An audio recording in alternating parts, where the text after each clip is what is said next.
할렐루야, 이목사의 음악방송. 안녕하세요. 여기는 어스틴입니다. 16번째 시간입니다.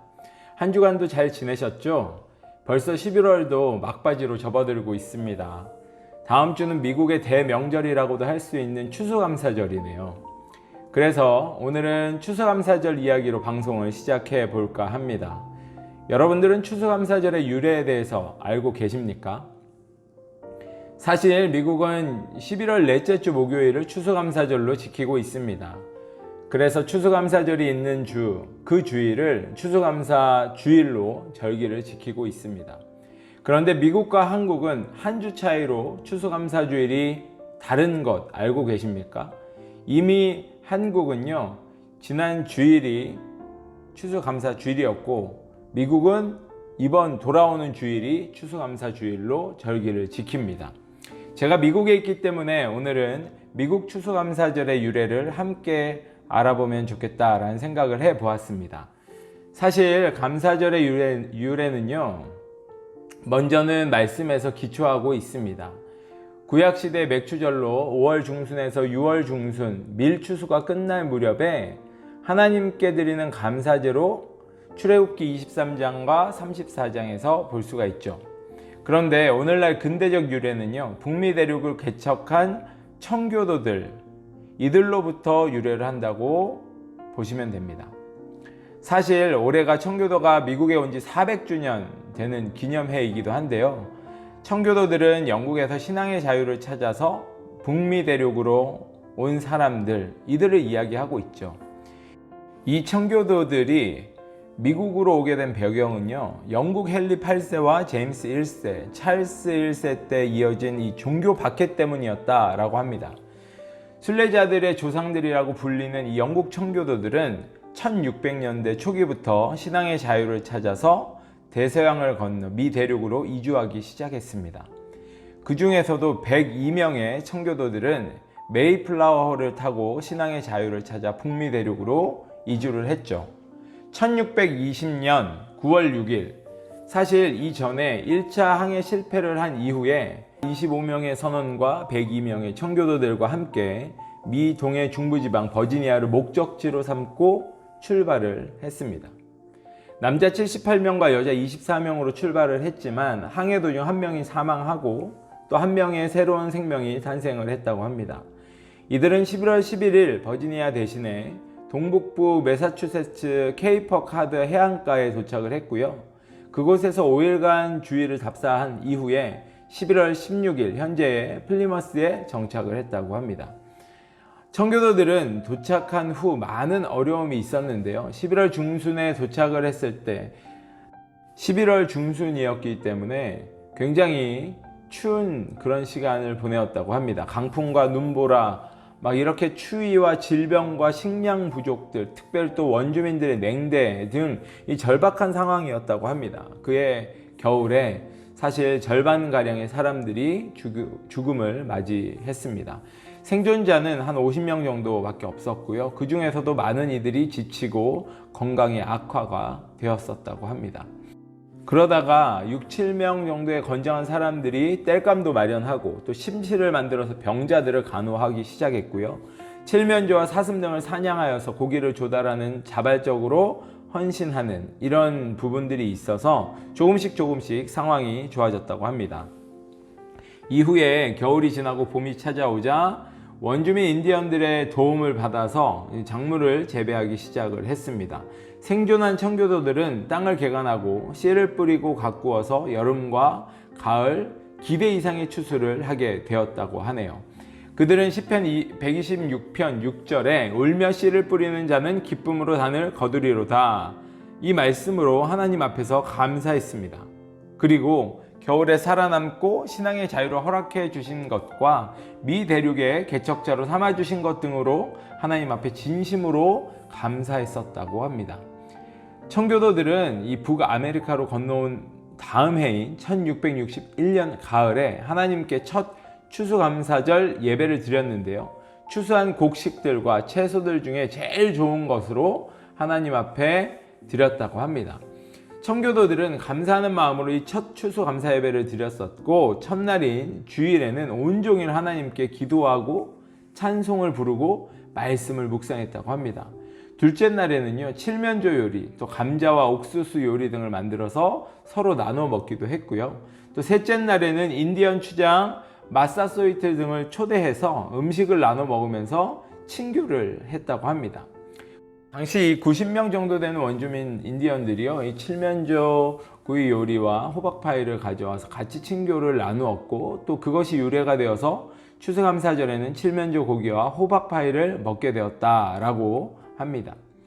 추수감사절은 후대로 이어지긴 했지만요, 처음 감사절을 지키기 시작한 지 200년이 지난 남북전쟁이 한창이었던 1863년에 에브라함 링컨이 또 11월 마지막 주 목요일을 국가 공휴일인 추수감사절로 지정하였다라고 기록을 하고 있습니다. 이 링컨 대통령은 추수감사절을 선포하면서 전쟁으로 고통받는 사람들, 전쟁으로 인해 과부나 고아가 된 사람들을 하나님께서 보살펴 주시기를 기도하는 날로 삼자고 이렇게 선포를 했다고 하네요. 오늘날 우리들이 본받아야 할 청교도 정신이 있는데요, 청교도들은 통나무들을 잘라서 먼저 교회를 지었다고 합니다. 또 그 다음에는 학교를 짓고 그 다음에야 자신들의 집을 지었다라고 하더라고요. 그리고 믿음의 선조들인 그들은 철저한 주일 성수와 또 어떤 어려운 상황 가운데서도 철저한 11조 생활, 그리고 경건 생활을 우선순위로 여기면서 했다고 합니다. 오늘날 그리스도인들은 이 청교도의 정신을 이어나가야 하지 않을까 생각을 해봅니다. 하지만 추수감사절의 의미가 점점 퇴색되어져 가고 있는 것 같아서 개인적으로는 참 안타깝기도 한데요, 추수감사절을 기다리는 사람들보다 블랙 프라이데이를 기다리는 사람들이 더 많아지고 있다는 것입니다. 물론 올해는 이 코로나 바이러스로 인해서 어떨지는 모르겠지만 작년까지만 해도요, 추수감사절이 끝난 다음날 쇼핑몰들이 오픈을 이제 하잖아요. 그런데 이제 이 시간들이 점점 당겨지는 거예요. 그래서 몇 해 전부터는 추수감사절 당일부터 오픈하는 곳이 더 많아졌다는 것을 볼 수가 있었고, 그만큼 기다리는 사람들이 더 많아졌다는 이야기, 추수감사절보다는 쇼핑을 더 원하고 있다는 이야기가 아닐까 생각을 해봅니다. 여러분들은 어떻습니까? 이번 추수감사절에는 온 가족이 함께 모여서 올 한해 하나님께서 허락하신 은혜를 다시 한번 생각해보고 어려움 중에 베풀어 주신 은혜에 감사하는 시간을 가져보면 어떨까요? 물론 코로나 바이러스로 인하여서 가족들이 함께 모이는 것도 쉽지 않은 상황이 되어버렸습니다. 하지만 우리가 함께 모일 수 있는 가족들은 부모와 자녀들만 모인다고 하더라도 우리가 그 안에서 비록 코로나 바이러스로 인해서 참 힘들었지만 그 안에서 하나님께서 또 지켜주시고 보호하여 주신 것이 무엇이 있을까 생각하며 나눠보자라는 것이죠. 찬양 한 곡 듣도록 하겠습니다. 논밭의 오곡백과, 추수감사절 찬송가인데요, 이 찬송가를 들으면서 굉장히 큰 은혜를 받았고 여러분들이 또 잘 모르시는 찬송일 수도 있어서 함께 나누기를 원합니다. 함께 듣도록 하겠습니다.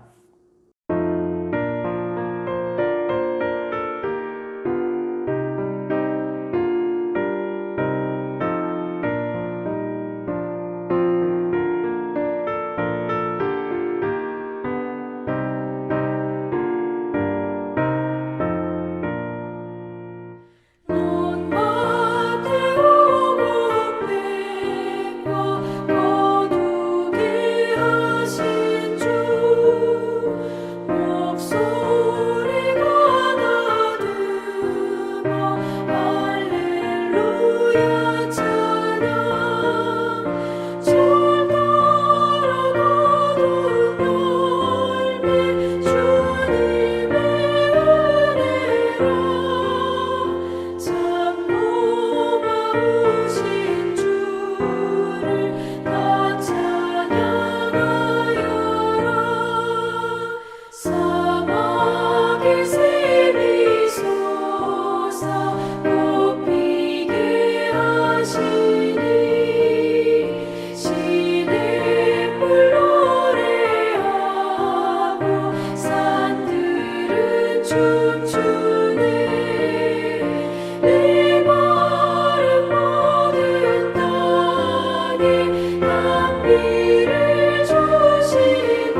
네, 찬양 잘 들었습니다. 우리가 이 추수감사절에 추수한 것들에 대해서 하나님께서 주신 은혜들에 대해서 감사하면서 하나님께 영광을 올려드리는 것, 이것은 당연할 것입니다. 하지만 이와 더불어서 하나님께서 허락하여 주신 이 구원으로 인하여서 많은 영혼들을 또 추수할 수 있도록 인도하여 주신 성령의 은혜, 이 부분을 함께 생각하면서 우리가 하나님께 감사하며 영광을 돌려드리면 좋겠다라는 생각을 하면서 저도 함께 찬양을 했습니다.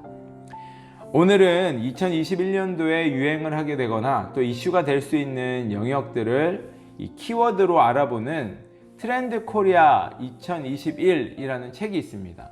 그래서 이 한국의 대표 트렌드를 소개하는 이 책을 통하여서 여러분들과 함께 잠깐 이야기를 해볼까 합니다. 물론 이 책의 리뷰라고도 할 수는 있겠지만요, 단지 책에서 이야기하고 있는 내용만을 나누고자 하는 것은 아니고요, 그리스도인들로서 이 키워드에 대해서 어떤 생각을 해야 할지를 함께 고민해보자 라는 의미에서 이야기를 해보려고 합니다. 이 책은 크리스찬의 문화를 중심으로 쓴 책이 아니고요, 일반 사회 경제를 중심으로 쓴 책이기 때문에 이 부분을 우리는 먼저 생각을 해보고, 또 여기에 따른 그리스도인들의 대처 방안, 그리스도인들은 어떻게 준비해야 될까를 함께 나눠보고 싶은 마음이 있습니다. 이 책의 리뷰는요, 유튜브 여러 곳에서 찾아보실 수가 있고요, 여러분들이 직접 책을 구입해서 읽어보는 것이 더 큰 도움이 될 것이다 라고 생각을 합니다. 저도 여러 유튜브의 채널과 이 책의 내용들을 종합해서 함께 이야기를 나누고 싶다라고 생각을 해서 준비를 했기 때문에요, 제 개인적인 생각만을 이야기하는 것은 아닙니다.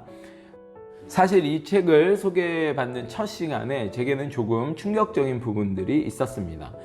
이 책의 저자 김난도 교수님은요, 이 책에서 바이러스가 바꾼 것은 트렌드의 방향이 아니라 속도다 라고 이야기를 하고 있습니다. 즉 방향보다 속도가 중요한 시대가 되었다라는 말이었습니다. 흔히들 속도보다 방향이 중요하다라고 이야기를 하잖아요. 당연히 그리스도인들도 내가 어디를 향하고 있는지, 누구를 향하고 있는지가 속도보다 더 중요하다라는 이야기를 합니다. 그런데 이제 시대는 속도에 초점을 두고 있다는 것이에요. 그렇게 이 책에 관심을 가지기 시작을 했습니다. 이번 주부터는 하나씩 이 책에서 말하고 있는 10가지의 키워드 중에서 하나씩 좀 살펴보기를 원하는데요, 2021년은 소의 해라고 합니다. 트렌드 코리아는 2021년은 이 소를 연상시키는 단어인 카우보이라는 단어에 히어로라는 단어를 결합하여서 카우보이 히어로라는 10글자 키워드로 내년에 트렌드가 될 단어들을 소개하고 있습니다. 카우보이 히어로라는 뜻은요, 광우처럼 날뛰는 코로나를 개개인의 영웅들의 힘으로 잘 이겨내었으면 좋겠다라는 뜻으로 만들었다고 합니다. 개인적으로는 이 광우처럼 날뛰는 코로나를 이 세상에 단 한 분뿐인 히어로, 즉 예수 그리스도의 은혜로 극복하면 좋겠다라는 뜻으로 좀 우리가 생각을 바꾸어 보면 어떨까라는 생각을 해보았습니다. 여기에서 나오는 10가지의 키워드를 하나씩 소개하면서 그리스도인들은 어떻게 이 10가지 키워드를 통하여서 2021년을 준비하고 바라볼 수 있을까를 생각을 해보기를 원합니다. 물론 오늘 이 이야기만 할 수는 없기 때문에, 그리고 아직 저도 다 이해하지 못하는 부분들이 있어요. 그래서 먼저 오늘은 이 10가지의 키워드 중에서 모든 것의 가장 기본이 되는 첫 번째 키워드를 먼저 살펴보고요, 다음 시간부터는 두세 가지씩 함께 살펴보면 좋겠다라는 생각을 해보았습니다. 뭐 이런 키워드가 나랑 무슨 상관이야 라고 생각을 하시면 할 수 없지만요, 적어도 그리스도인들이라면 세상이 지금 어떻게 변화하고 있고 무엇을 추구하고 있고 또 그 변화에 맞춰서 복음을 어떻게 우리가 전해야 할지에 대한 생각을 해보기 위해서라도 미리 다음 해에 이슈가 되는 단어들을 알아보고 거기에 따른 복음 전략을 세우는 것도 중요하다고 생각을 합니다. 특별히 코로나 시대에 있어서 교회들은 2020년을 어떻게 준비해야 될까 굉장히 고민을 많이 하고 있잖아요. 그런데 이 키워드들을 한 가지씩 보면 우리가 또 다음 해에 교회들이 무엇을 준비해야 되고 어떻게 준비해야 될지 어느 정도 함께 고민을 해보고 전략을 세울 수 있지 않을까 생각을 해보았습니다. 그래서 지금부터 한번 알아보도록 하겠습니다. 첫 번째 키워드, 가장 핵심이 되는 키워드인데요. 이것이 무엇이냐면 영어로 이야기하면 Coming of Vnomics. 그냥 한국 단어로 이야기할 때는요, Vnomics라는 단어를 사용을 하더라고요. Vnomics의 이 V는요, 바이러스의 V에서 시작되는 말로 코로나 이후 바뀐 경제와 바뀌게 될 경제를 뜻하는 말이라고 합니다. 이 Vnomics는 4가지의 질문을 통하여서 우리에게 생각을 해보게 만들어주고 있습니다. 첫 번째 질문은요, 앞으로의 경기가 어떤 회복 양상을 보일 것인가 하는 것이에요. 이 앞으로의 경기는 분명히 현재도 마찬가지로 그렇게 진행이 되고 있지만 상향 회복과 하향 침체가 공존하는 이 알파벳으로 이야기하면 K의 형태가 될 것이다. K가 이렇게 위쪽으로 뻗고 아래쪽으로 내려가고 있잖아요. 그래서 이 K의 형태가 될 것이다 라고 이야기를 합니다. 다시 말해서 양극화 현상, 빈익빈 부익부 현상이 가속화될 가능성을 이야기하는 것이죠. 그런데 여기에서의 관건은요, 대면성에 대한 부분이라는 것이에요. 대면성이 있는지 없는지, 대체물이 있는지 없는지, 언택트 트렌드에 부합하는지 아닌지, 코로나 특수성을 띈 산업인지 아닌지 등의 여부에 따라서 V, U, S, W 그리고 역부위형 등의 다양한 양태를 띨 것으로 이야기를 하고 있습니다. 예를 들면요, 이런 거죠. 대면성은 높은데 또 대체성이 낮은 이렇게 동네 미용실이나 병원 같은 것들은 이 V형을 그리면서 빠르게, 이제 미용실이 그렇잖아요. 한동안 손님들을 전혀 받지 못하였던 상황이었는데 미용실은 사람들에게 있어서 필수 여건이라는 말이죠. 그렇기 때문에 이 코로나 어느 정도 잠잠해지고 나서는 점점 손님들이 많아지고 그 손님들의 수요가 많아진 만큼 경제가 더욱더 좋아지겠죠. 병원도 마찬가지다라는 이야기를 하고 있는 것입니다. 사회적 거리두기에 민감한 술집이나 또 이렇게 쇼핑몰 같은 데에서는요, 아마 이 물결치는 형태, 좋았다가 나빴다가 좋았다가 나빴다가 하는 W 형태로 이 양상을 보이겠다라는 것이죠.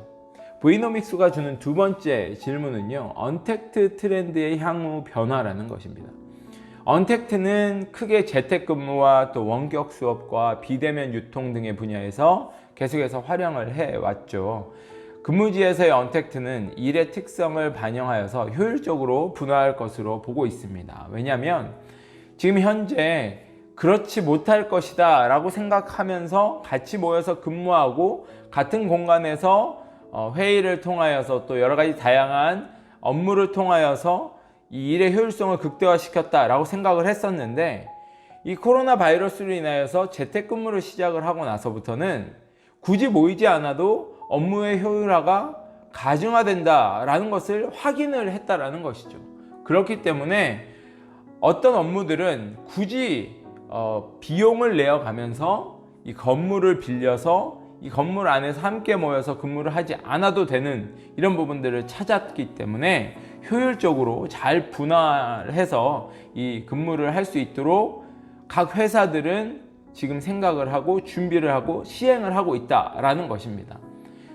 개인의 이 성과 위주로 측정 가능한 업무들은요, 굳이 대면으로 함께 모여서 일할 필요가 없다라는 것이죠. 그렇기 때문에 비대면으로 또 대규모로 함께 모여서 협업을 중시하는 업무 같은 경우에는 출근을 그대로 유지하면서 업무를 또 회사를 운영해 나갈 수 있다라는 것을 깨닫게 된 것입니다.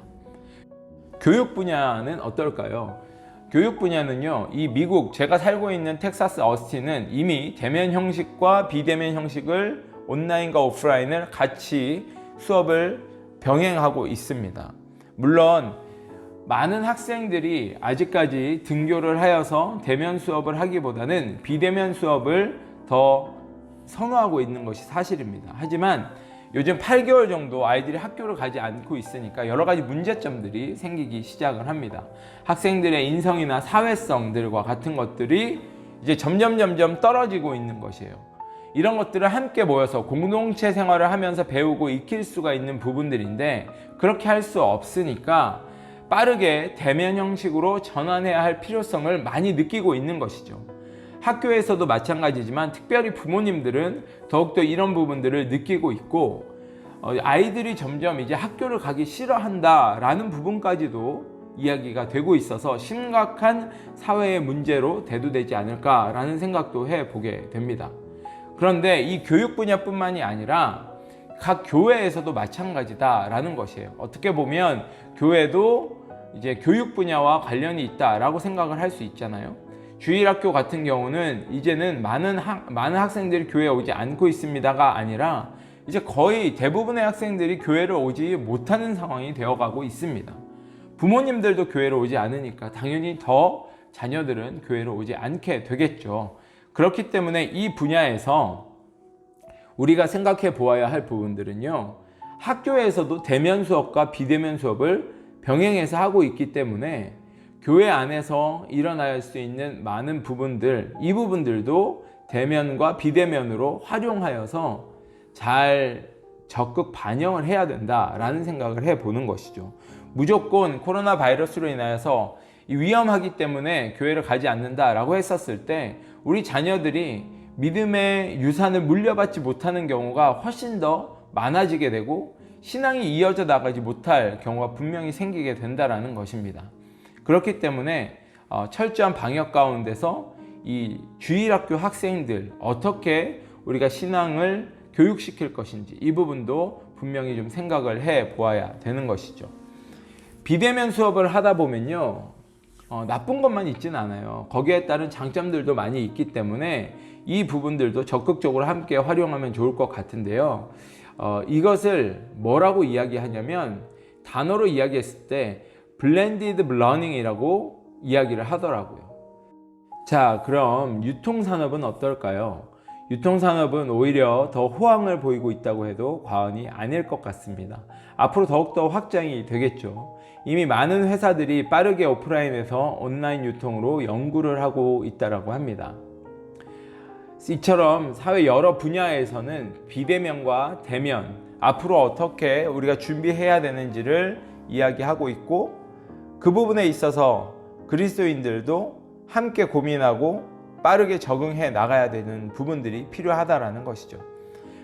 이 책에서 이야기하고 있는 브이노믹스 세 번째 질문은요, 소비자의 가치는 어떻게 변화할 것인가 하는 내용입니다.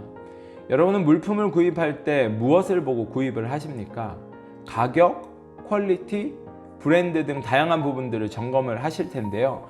앞으로는 많은 소비자들은 코로나 위기를 함께 벗어나기 위하여서 수고하고 애를 쓴 기업들에게 더 큰 관심을 보이고 힘을 실어줄 것이다 라고 예측을 하고 있습니다. 이와 더불어서 건강이나 위생 등을 강조하는 광고가 덧붙여지면 더 큰 관심이 생기게 되지 않을까라는 생각을 해보게 되죠. 교회에서도 마찬가지입니다. 무턱대고 우리가 교회 안에서 지금까지 해왔던 전통적인 방식으로 성도들을 이끌어 나가는 것이 아니라 이 코로나 시기 이후에 우리가 교회 안에서의 생활 가운데는 무엇을 중심으로 해서 성도들과 함께 먼저 인식을 시켜줘야 되는지 이 부분도 알아야 된다는 것입니다. 성도들도 불안감을 가지고 있기 때문에 이 불안감을 믿음으로 극복하십시오 라고 이야기하는 것도 중요하겠지만, 믿음으로 극복할 수 있도록 그 사회 환경과 주변의 이 교회 안에서의 여러 가지 상황들을 만들어 놓았다라는 것을 인식시켜 주었을 때 훨씬 더 이 교회 안에서 대면으로 또 함께 와서 예배 드리는 것이 수월해지지 않을까, 또 안심하고 와서 예배를 드릴 수 있지 않을까라는 생각을 해보게 되는 것이죠. 브이노믹스가 주는 네 번째 질문은요, 이 시대를 헤쳐나가기 위해서 우리가 가져야 할 비전이 무엇일까라는 것입니다. 코로나로 인해서 현재 빈익빈 부익부 현상이 더욱더 심해지고 있는 것을 보게 되죠. 그렇기에 이 새로운 시대를 미리 준비하지 않고 빠른 변화에 대처할 수 있는 노력을 하지 않으면 안 된다는 것이죠. 그 가운데는 분명 소외된 사람들이 있을 것입니다. 이 부분을 함께 할 수 있도록 이 소외된 사람들도 함께 나아갈 수 있도록 준비를 해야 한다는 것이죠. 특별히 그리스도인들은요, 코로나 시대에 전도할 수 없게 되어버렸다라고 이야기를 합니다. 저도 그렇게 생각을 하고 있었으니까요. 하지만 이런 시대에 주위를 돌아보면서 예수님께서 그러셨던 것처럼 더욱더 소외된 사람들을 직접적으로 찾아가서, 언택트 시대라고 하지만 그들은 기다리고 있거든요. 그래서 그리스도의 사랑으로 함께 해줄 수 있다면 그들에게 오히려 복음의 더욱더 큰 능력이 나타날 수 있지 않을까라는 생각을 해보는 것입니다. 주변에 있는 많은 어려운 사람들, 특별히 코로나로 인하여서 갑자기 직장을 잃어버리고 또 풀타임에서 파트타임으로 변화해서 수입이 적게 줄어든 사람들이 생각보다 많이 있는 것을 봅니다.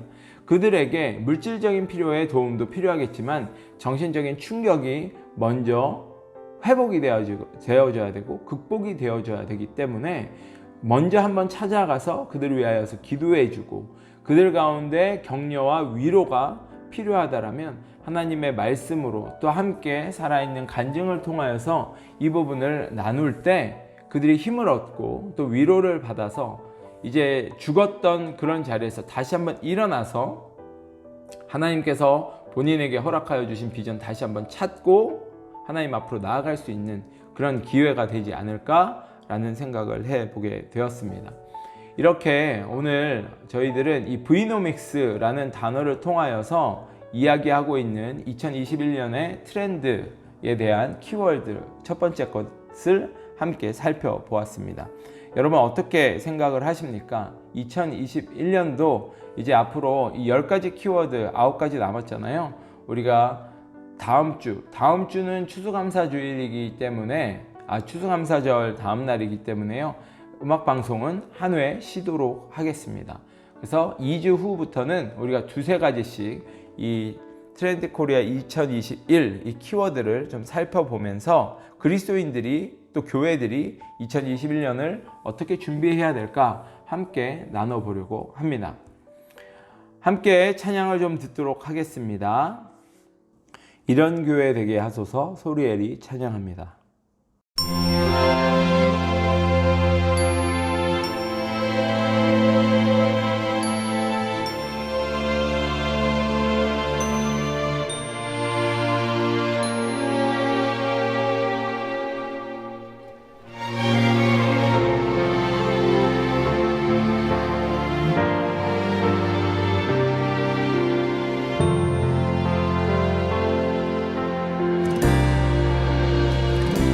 진정한 예배가 숨쉬는 교회, 주님이 주인 되시는 교회, 믿음의 기도가 쌓이는 교회, 최고의 찬양을 드리는 교회, 말씀이 살아 움직이는 교회, 성도의 사랑이 넘치는 교회, 섬김과 헌신이 기쁨이 되어 열매 맺는 아름다운 교회, 주님의 마음 이웃을 사랑하는 교회, 주님의 영광을 위해서 빛 되신 주님 전하는 교회, 사랑의 불꽃이 활짝 피어나 날마다 사랑에 빠지는 교회, 주께서 사랑하는 우리 교회가 이런 교회 되게 하소서.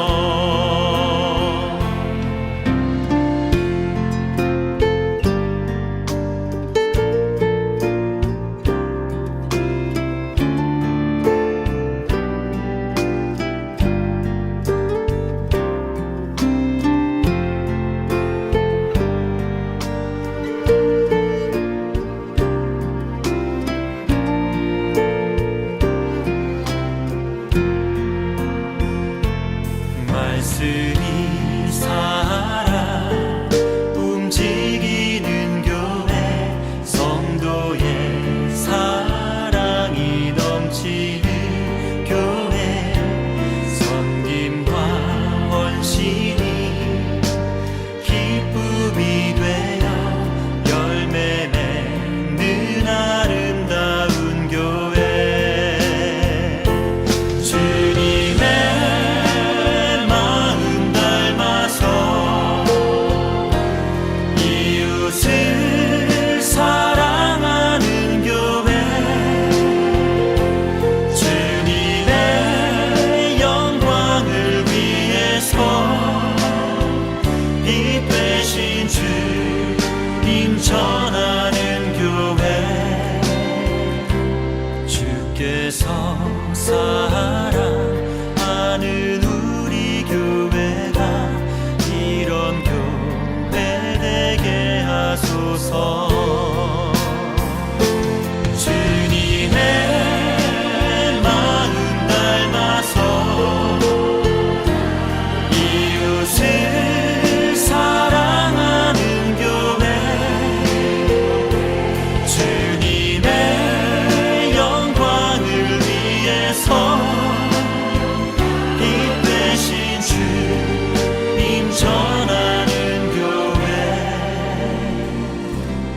사랑의 불꽃이 활짝 피어나 날마다 사랑에 빠지는 교회 주께서 사랑하는 우리 교회가 이런 교회 되게 하소서 주께서 사랑하는 우리 교회가 이런 교회 되게 하소서 이런 교회 되게 하소서 이런 교회 되게 하소서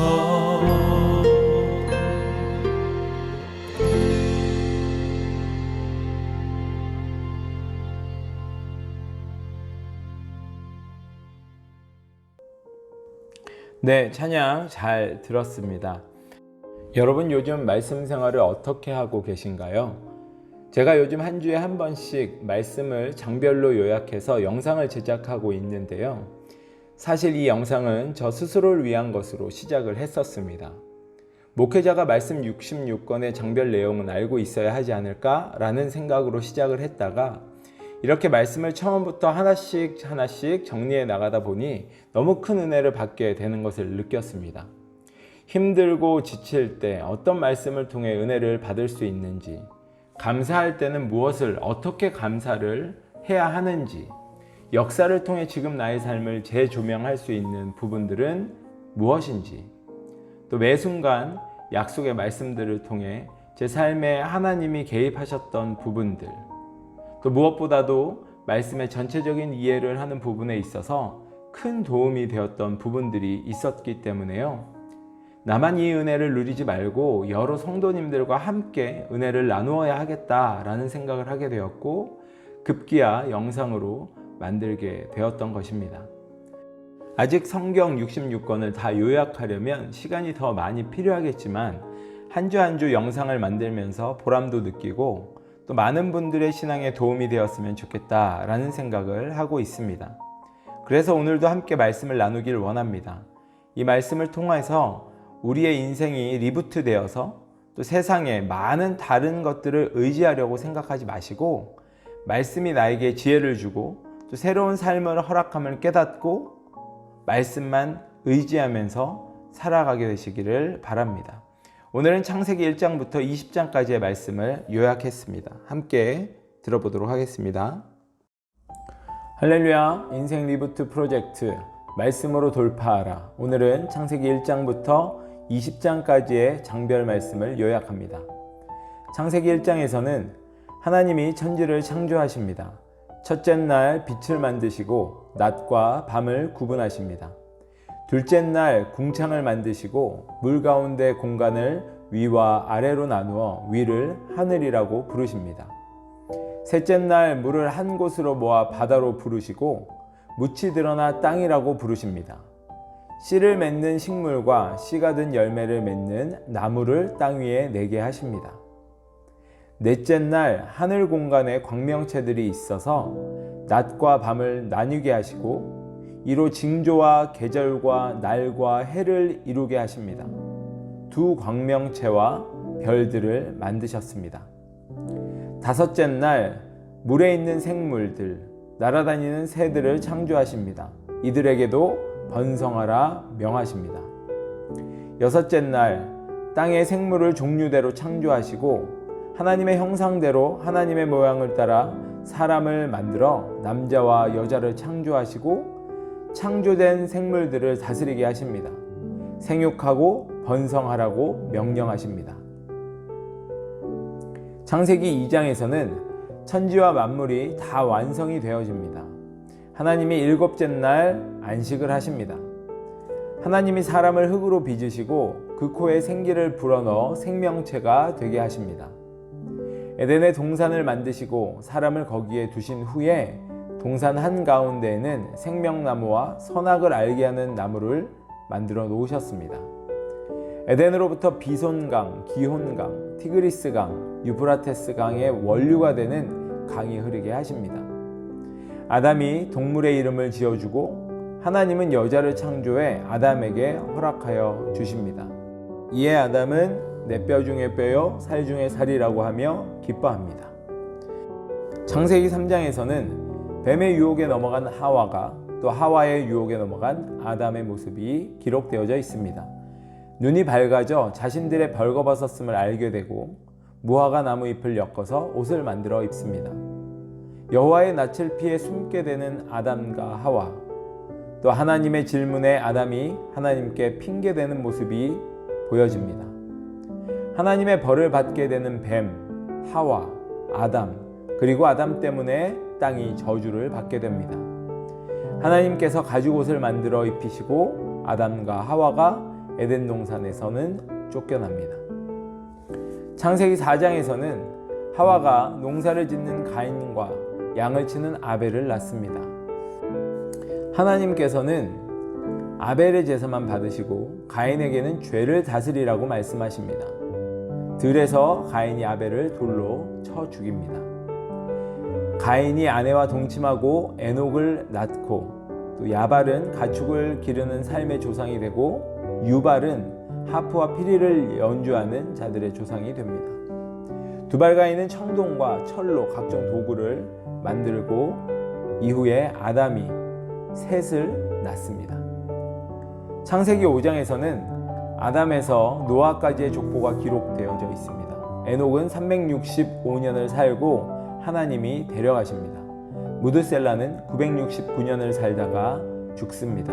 노아는 500세가 넘어서 셈, 함, 야벳을 낳습니다. 창세기 6장에서는 하나님의 아들들이 사람의 딸들을 아내로 맞아들입니다. 이들이 낳은 자녀를 네피림이라고 부르고 노아는 당대 의로운 자로 하나님과 동행하여 은혜를 입습니다. 방주를 만들라 하시면서 앞으로 일어날 홍수에 관한 일들을 이야기해 주십니다. 그리고 노아와 언약을 맺으십니다. 창세기 7장에서는 노아가 방주를 만들고 하나님이 홍수를 일으키십니다. 깊음의 샘들이 한꺼번에 터지고 비가 40일 밤낮으로 땅에 쏟아집니다. 하나님의 말씀대로 방주로 들어가고 모든 짐승들, 살아 숨쉬는 수컷과 암컷의 육체들이 둘씩 방주로 들어갑니다. 여호와께서 노아의 뒤에서 방주의 문을 닫으십니다. 마른 땅에 있던 것들 가운데 숨쉬는 것은 다 죽습니다. 물이 150일 동안 땅 위에 범람합니다. 창세기 8장에서는 방주가 일곱째 달, 곧 그 달 17일에 아라랏산에 머물게 됩니다. 열째 달, 곧 그 달 1일에는 산봉우리들이 드러납니다. 40일 후에 노아는 창문을 열고 까마귀를 먼저 보냅니다. 이후 비둘기를 보내고 7일을 더 기다려 다시 비둘기를 보냅니다. 이후 7일 후에 다시 또 한 번 비둘기를 보냅니다. 601년 둘째 달, 곧 그달 27일에 땅은 완전히 마르고 노아의 가족이 방주에서 밖으로 나옵니다. 창세기 9장에서는 하나님께서 노아와 그의 자손들과 언약을 맺으십니다. 고기를 피가 있는 채로 먹어서는 안 됨을 말씀하시고 피에는 생명이 있다고 하십니다. 언약의 징표로 무지개를 허락하십니다. 가나안의 조상인 함은 노아가 포도주를 마시고 취해 있을 때 그것을 보고 다른 두 형제에게 이 사실을 이야기합니다. 셈과 야벳은 아버지의 벌거벗은 몸을 덮어줍니다. 노아는 가나안을 저주하고 셈의 종이 될 것을 예언합니다. 950세에 노아가 죽습니다.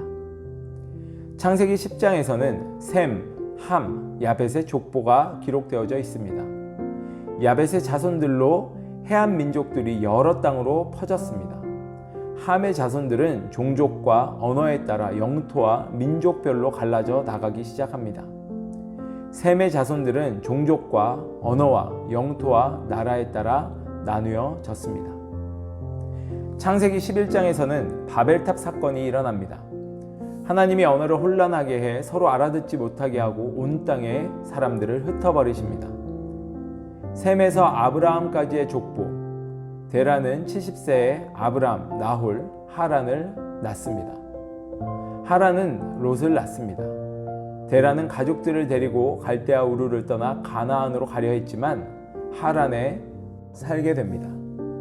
창세기 12장에서는 하나님께서 아브라함을 부르시고 75세의 아브라함은 조카 롯과 함께 하란을 떠나 가나안 땅을 지나서 세겜에서 제단을 쌓고 계속 이동해 네겝으로 나아갑니다. 흉년으로 인해 이집트로 내려갈 때 바로에게 아내를 누이라고 속입니다. 창세기 13장에서는 아브라함이 롯과 이별을 합니다.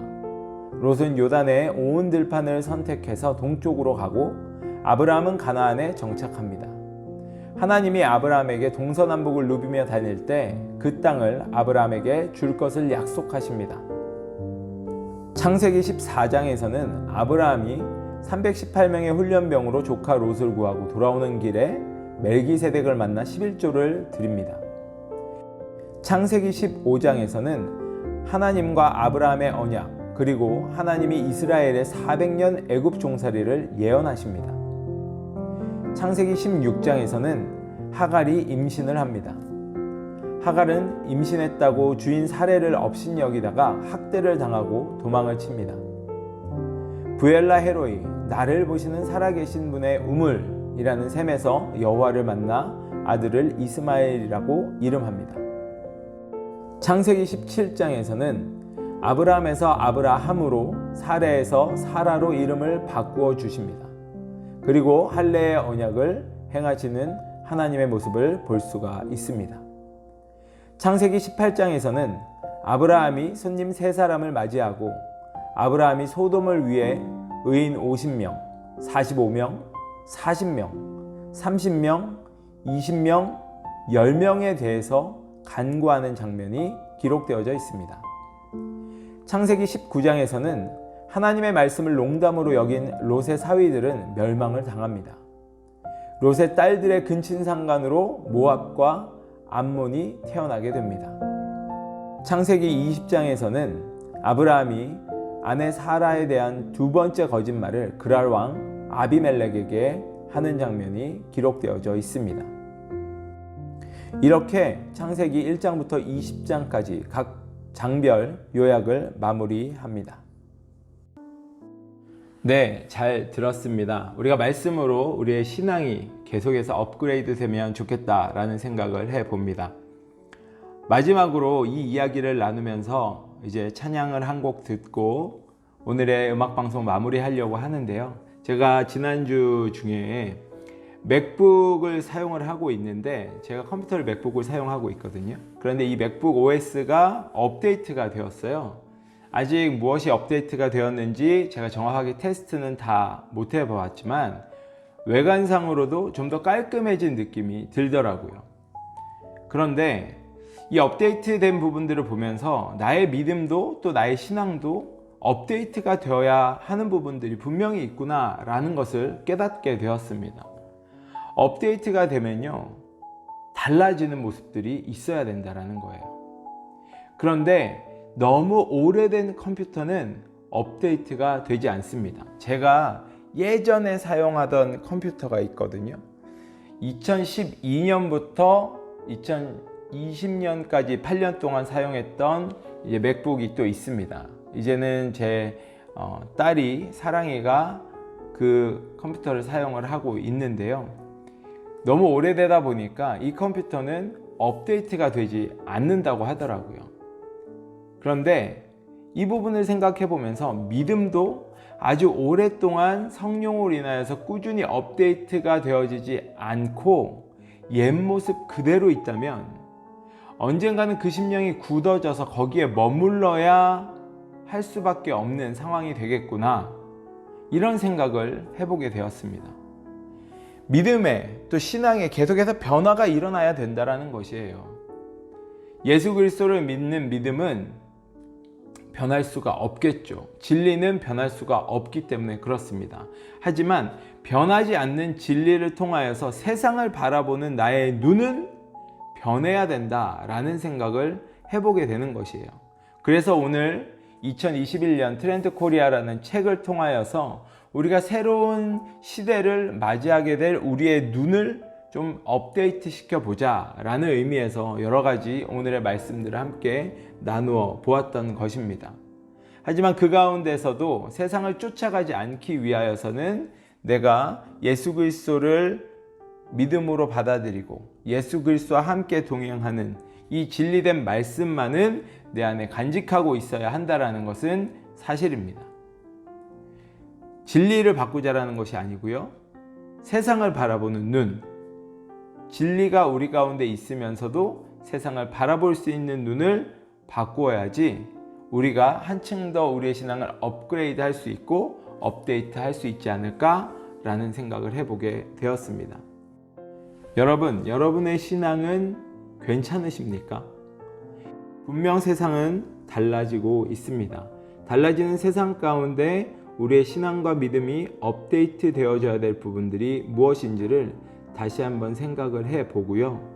함께 만나지 못하는 언택트 시대 가운데 그럼에도 불구하고 함께 만날 수 있는 방법들을 마련해서 우리의 신앙이 계속해서 성장할 수 있도록 나 개인의 신앙뿐만이 아니라 주변의 사람들을 돌아보며 하나님의 은혜를 나누며 하나님의 사랑으로 그들도 함께 세워갈 수 있는 우리들의 업데이트된 신앙의 모습이 있어야 되지 않을까라는 생각을 해보게 됩니다.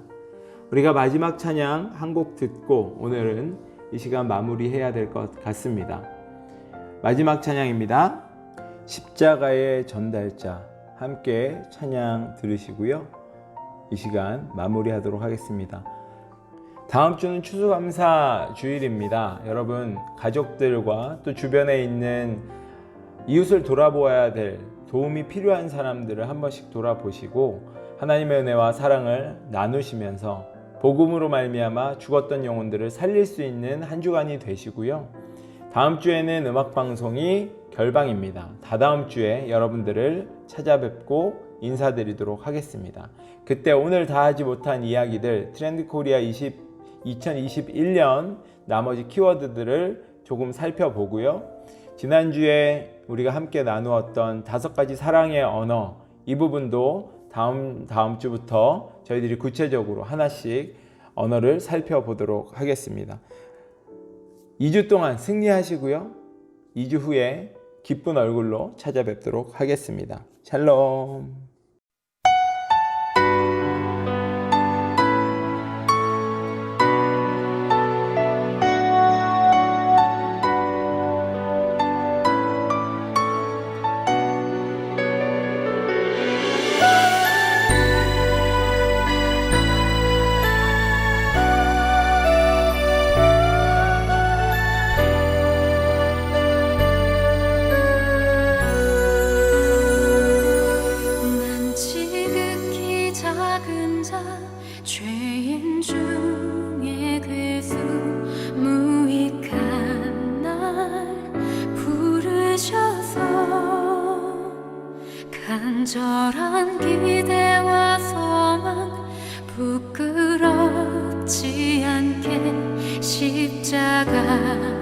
전케 하셨네. 어디든지 가리라 주 위에 서라면 나는 전하리 그 십자가. 내 몸에 밴 십자가 그 보혈의 향기 온 세상 채울 때까지 살아도 주를 위해 죽어도 주를 위해 사나 죽으나 난 주의 것. 십자가의 능력 십자가의 소망 내 안에 주 안 사시는 것. 난 지극히 작은 자 죄인 중에 괴수 무익한 날 부르셔서 간절한 기대와 소망 부끄럽지 않게 십자가 전케 하셨네.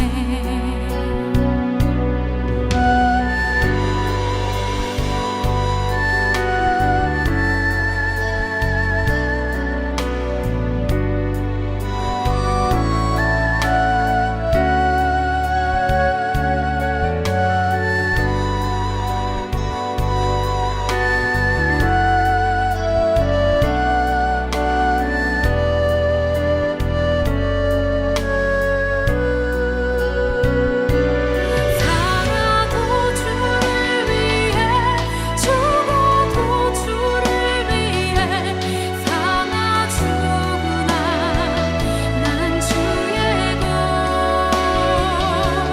십자가의 능력 십자가의 소망 내 안에 주 안 사시는 것.